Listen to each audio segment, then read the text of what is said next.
Saluran kemih terdiri dari ginjal, kandung kemih, ureter, dan juga uretra atau saluran kencing. Setiap bagian dalam sistem urinaria memiliki fungsi dan peranannya masing-masing. Melalui saluran kemih, urin yang membawa limbah dan racun akan dikeluarkan dari dalam tubuh. Yang pertama ada ginjal. Tubuh manusia memiliki sepasang ginjal yang terletak di area punggung kiri dan kanan, tepat di bawah tulang rusuk bagian belakang. Masing-masing ginjal memiliki ukuran sebesar kepalan tangan orang dewasa dan berbentuk menyerupai kacang. Fungsi utama ginjal adalah mengatur jumlah air dalam darah, menyaring zat limbah atau sisa metabolisme tubuh, menghasilkan hormon yang berfungsi untuk mengendalikan tekanan darah dan produksi sel darah merah, serta mengatur pH atau tingkat keasaman darah. Selanjutnya yang kedua ada ureter.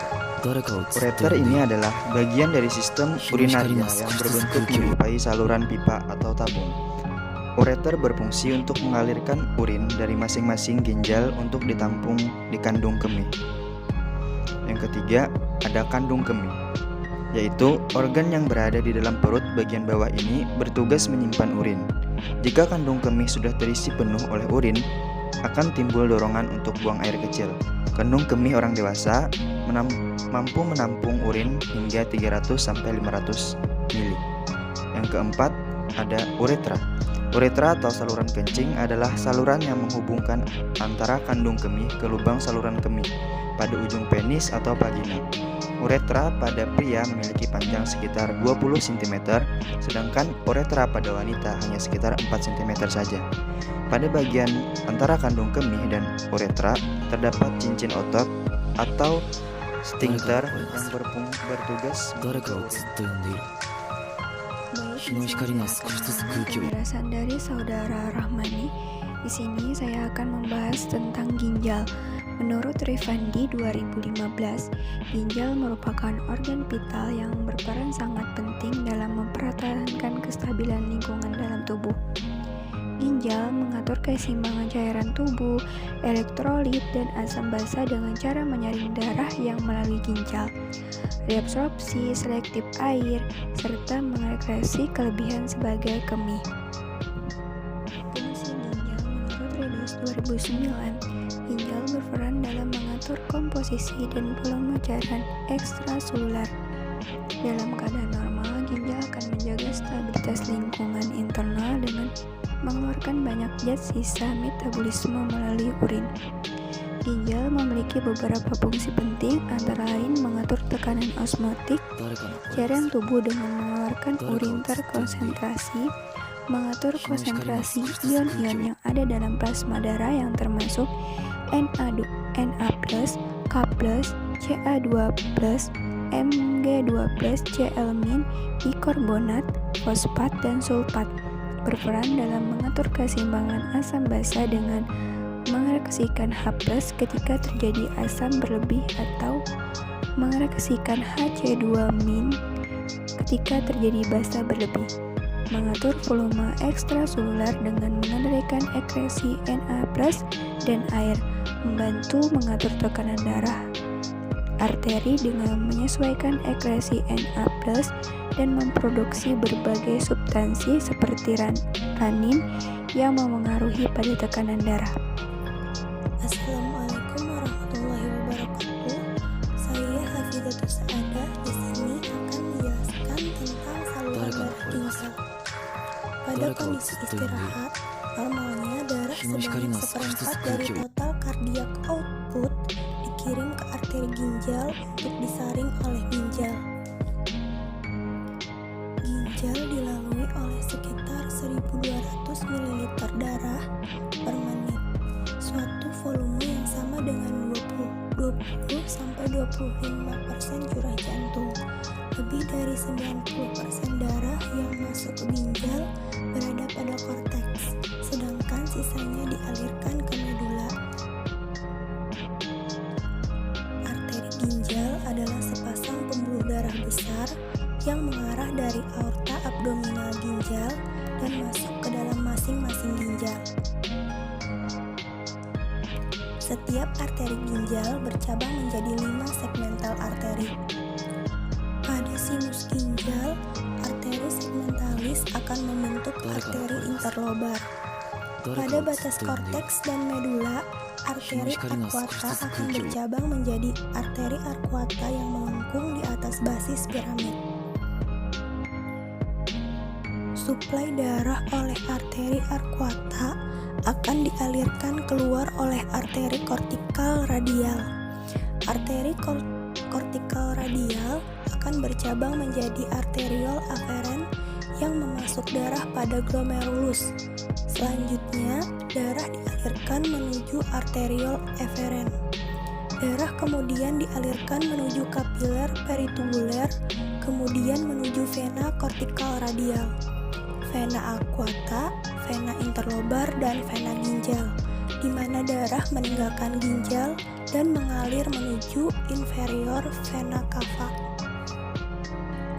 Pada skema, darah dari aorta akan mengalir menuju renal arteri, selanjutnya mengalir menuju segmental arteri, kemudian ke bagian interlobar arteri, selanjutnya ke bagian arcuat arteri, dan ke bagian kortikal radiat arteri. Selanjutnya, darah masuk ke bagian nefron ginjal. Pada bagian nefron ginjal terdapat glomerulus. Di dalam glomerulus terdapat pembuluh darah kapiler. Nah, pembuluh darah kapiler ini merupakan penghubung antara pembuluh darah arteri dengan pembuluh darah vena. Selanjutnya darah menuju ke bagian eferen arteriol. Selanjutnya menuju ke bagian peritubular kapilaris. Selanjutnya menuju ke bagian kortikal radiat vein, menuju ke bagian arcuat vein, menuju ke bagian interlobar vein, menuju ke bagian renal vein, dan keluar menuju inferior vena cava. Perlu diingat bahwa pada ginjal terdapat vena dan arteri. Arteri ini merupakan bagian yang tampak berwarna merah dan vena merupakan bagian yang berwarna biru. Jadi darah itu mengalir dari arteri kemudian masuk ke vena. Arteri dan vena pada ginjal memiliki 5 segmen atau 5 cabang. Nah, setiap segmen ini akan bercabang 2. Nah, cabang 2 ini dinamakan interlobar. Jadi, arteri memiliki 5 segmen, kemudian interlobarnya memiliki 10 cabang.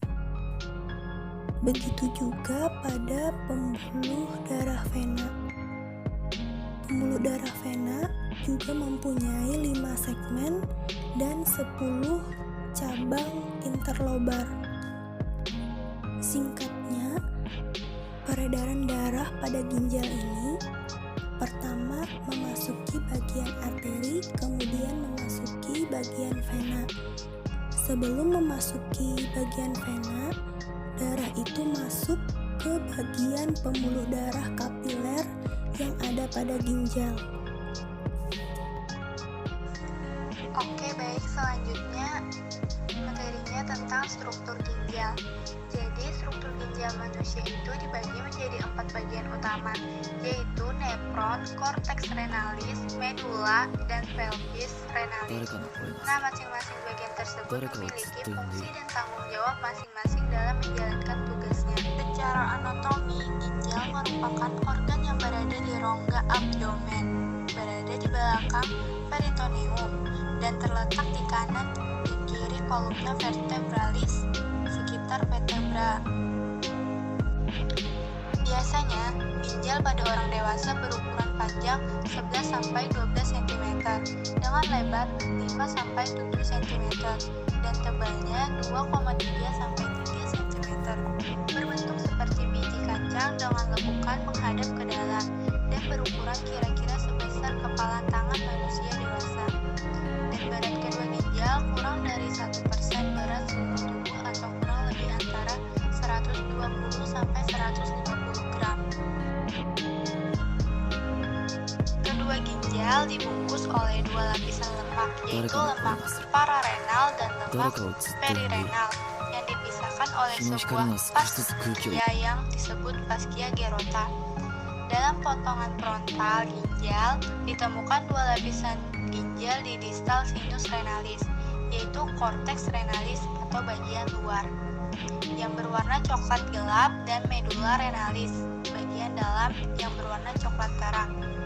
Di bagian sinus renalis terdapat bangunan berbentuk corong yang merupakan kelanjutan dari ureter dan disebut pelvis renalis.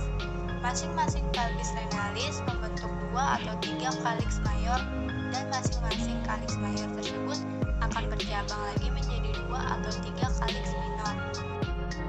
Secara histologi, ginjal terbagi menjadi glomerulus, tubulus contortus proximal, kapsul Bowman, tubulus contortus distal.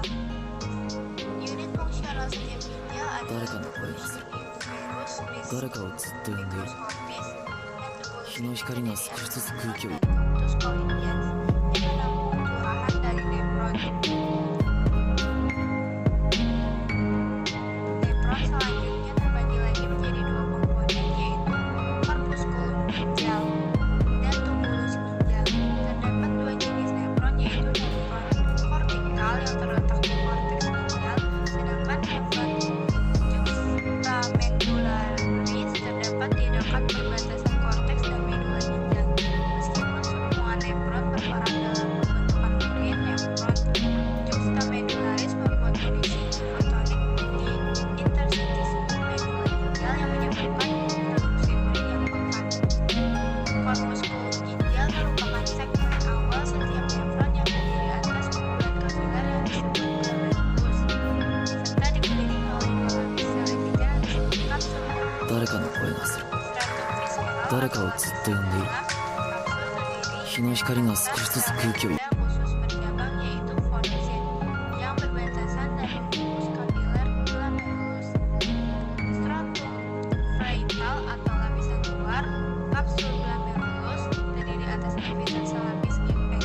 Setiap korpuskulum ginjal mempunyai polus vascularis, tempat masuknya arteriole aferat dan keluarnya arteriole aferat. Filtrat dihasilkan oleh glomerulus merupakan ultrafiltrat mirip dengan plasma tetapi tidak mengandung protein, lalu masuk ke stadium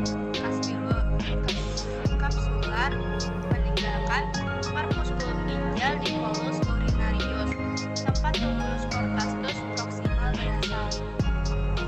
Pars tebal berlanjut menjadi tubulus contortus distal di korteks ginjal. Berbeda dengan tubulus contortus proximal, tubulus contortus distal tidak memperlihatkan lupus profilosus. Saja kecil dan lebih banyak nukleus ditemukan per tubulus. Fungsi utama tubulus distal adalah secara aktif mereabsorpsi ion natrium dan filtrat tubuli menuju kapiler vertitubular ke sirkulasi sistemik untuk mempertahankan keseimbangan asam basa cairan tubuh dan darah. Filtrat glomerulus yang berasal dari contortus distal mengalir menuju ke tubulus colligens. Tubulus colligens bukan merupakan bagian nefron. Sejumlah tubulus colligens pendek bergabung membentuk beberapa ductus colligens yang besar. Ductus colligens yang lebih kecil dilapisi oleh epitel tuboid turbulas pucat.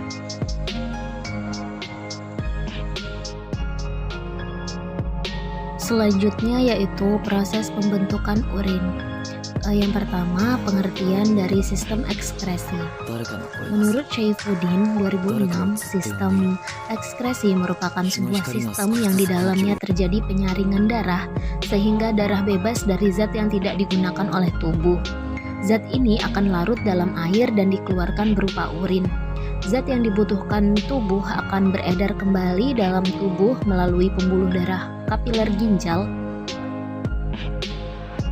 Sistem ekskresi atau sistem urinaria adalah suatu sistem tempat terjadinya proses penyaringan darah sehingga darah bebas dari zat-zat yang tidak dipergunakan oleh tubuh dan menyerap zat-zat yang masih dipergunakan oleh tubuh. Zat-zat yang tidak dipergunakan oleh tubuh akan larut dalam air dan dikeluarkan berupa urin. Sistem perkemihan adalah sistem yang di dalamnya terjadi penyaringan darah sehingga darah bebas dari zat yang tidak digunakan oleh tubuh. Zat ini akan larut dalam air dan dikeluarkan berupa urin. Zat yang dibutuhkan tubuh akan beredar ke seluruh tubuh melalui pembuluh darah kapiler ginjal. Nah, selanjutnya akan masuk ke dalam pembuluh darah dan beredar ke seluruh tubuh. Sistem perkemihan merupakan sistem rangkaian yang terdiri atas ginjal, ureter, vesika urinaria, dan uretra. Selanjutnya yaitu pembentukan urin. Urin terbentuk pada nefron dengan cara menyaring darah dan mengambil bahan-bahan yang masih dibutuhkan oleh tubuh. Adapun tahapan pembentukan urin meliputi tahapan penyaringan, yang kedua tahapan penyerapan kembali, dan yang ketiga adalah tahapan pengeluaran zat. Tahap pertama yaitu filtrasi atau penyaringan. Filtrasi adalah proses pertama dalam pembentukan urin. Proses ini terjadi di antara glomerulus dan kapsula Bowman. Kandungan darah di dalam kapiler yang menyusun glomerulus itu tersaring keluar secara mekanis ke dalam kapsul Bowman. Nah, proses penyaringan ini terjadi dengan mudah dikarenakan tekanan darah di dalam arteri renalis dan cabangnya cukup tinggi karena terletak di dekat aorta. Pipa di dalam arteriola afferens lebih besar daripada arteriole afferens. Kapiler darah yang menyusun glomerulus memiliki banyak pori-pori. Karena hal-hal di atas, air dan bahan-bahan mudah larut disaring keluar dari glomerulus ke dalam kapsul Bowman. Bahan-bahan koloid seperti protein darah tidak tersaring keluar. Hasil penyaringan ini disebut filtrat glomerulus atau urin primer. Urin ini akan dialirkan menuju tubulus. Selanjutnya yaitu tahapan reabsorpsi. Pada proses ini, zat hasil filtrasi akan disaring kembali oleh suatu bagian dalam ginjal. Tahapan ini adalah proses penyerapan kembali filtrat glomerulus yang masih bisa digunakan oleh tubuh. Bagian yang berperan dalam proses ini meliputi sel-sel epitelium pada tubulus proksimal, langkung Henle, dan sebagian tubulus distal. Kandungan glukosa dan sebagian ion seperti Na, Cl, dan air dalam urin primer akan disaring kembali. Urin primer ini juga dialirkan dan diserap pada lengkungan Henle. Setelah itu dialirkan menuju tubulus distal. Urin primer yang mengandung zat ion seperti ion Na+, akan diserap pada tubulus distal tersebut, sedangkan zat-zat seperti ion H+ akan disekresi pada urin oleh tubulus tersebut. Selanjutnya yaitu proses augmentasi. Augmentasi merupakan proses perubahan zat-zat sisa yang tidak dibutuhkan oleh tubuh dan pengeluaran zat sisa yang tidak diperlukan oleh tubuh dalam bentuk urin. Pada proses ini, urin sekunder dari tubulus distal menuju tubulus collecticus. Nah, selanjutnya pada tubulus ini masih terjadi penyerapan ion Na+, Cl, dan urea. Sisanya merupakan bentuk urin yang sesungguhnya. Bahan-bahan yang tidak dibutuhkan misalnya seperti racun dan pigmen juga keluar melalui urin. Urin ini akan dibawa menuju pelvis renalis. Dari pelvis renalis, urin dilarikan melalui ureter hingga atau kandung kemih. Sebagian tempat penyimpanan sementara urin kandung kemih akan menyimpan urin sampai penuh. Apabila sudah penuh, urin akan dikeluarkan dari tubuh melalui uretra yang dinamakan mikturisi atau urineasi. Sekian penjelasan dari kelompok kami. Salah hilafnya mohon dimaafkan. Assalamualaikum warahmatullahi wabarakatuh.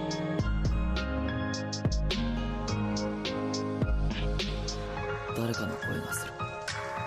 誰かをずっと呼んでいる。日の光が少しずつ空気を